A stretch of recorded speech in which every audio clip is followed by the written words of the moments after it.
नमस्कार। सीता नवमी पर क्या आज हम सिर्फ सीता जी के त्याग को याद करेंगे?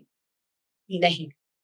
आज दर्शन कीजिए मेरे साथ सीता जी की 3 शक्तियों की, जो उनके नाम में छिपी है और जो उन्हें पूर्ण स्त्री बनाती है। जय जनक नंदिनी जगत वंदिनी जग आनंद श्री जानकी रघुवीर नयन चकोर चंदेनी वल्लभाय प्राण की। सीता जी का पहला नाम जानकी। यह उनके क्षत्रिय शौर्य का प्रतीक है। जिस शिव धनुष को रावण जैसे योद्धा हिला न सके, उसे जानकी ने बचपन में खेल खेल में उठा लिया था। वे अस्त्र शस्त्र की उस गुप्त शक्ति की ज्ञाता थी, जिसे देख स्वयं महाराज जनक चकित रह गए थे। निज चरण कमल सनेह जनक विदेह जा वर बीजी महाराज करि करुणा विलोकहि देहु जो वर मांगहि।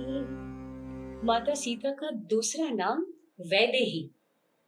उनके पिता जनक विदेह थे, जो राजमहल में रहकर भी देह के मोह से मुक्त सन्यासी थे। पिता से मिला वही ब्रह्म ज्ञान माँ सीता की असली ताकत था।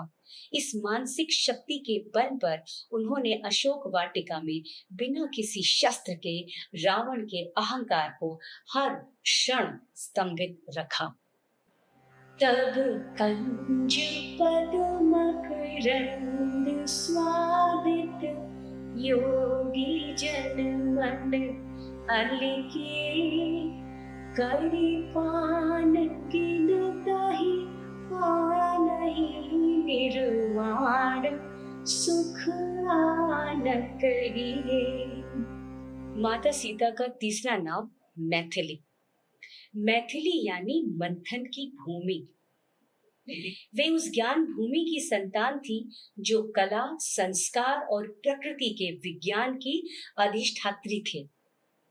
माँ सीता का जीवन हमें सिखाता है कि शक्ति दिखावे में नहीं, धैर्य में होती है। वे राम की अर्धांगिनी ही नहीं, बल्कि इस चराचर जगत की आदि शक्ति है। आइए अपने भीतर की उस सीता को नमन करें, जो बुद्धि से शास्त्र और हृदय से शौर्य को धारण किए हुए है। तो इस पावन दिन पर आइए हम भी वही वरदान मांगे जो इस स्तुति का सार है। जेहि जोनि जन्महु कर्म बसतः राम पद अनुराग हो। राम पद अनुराग हो। राम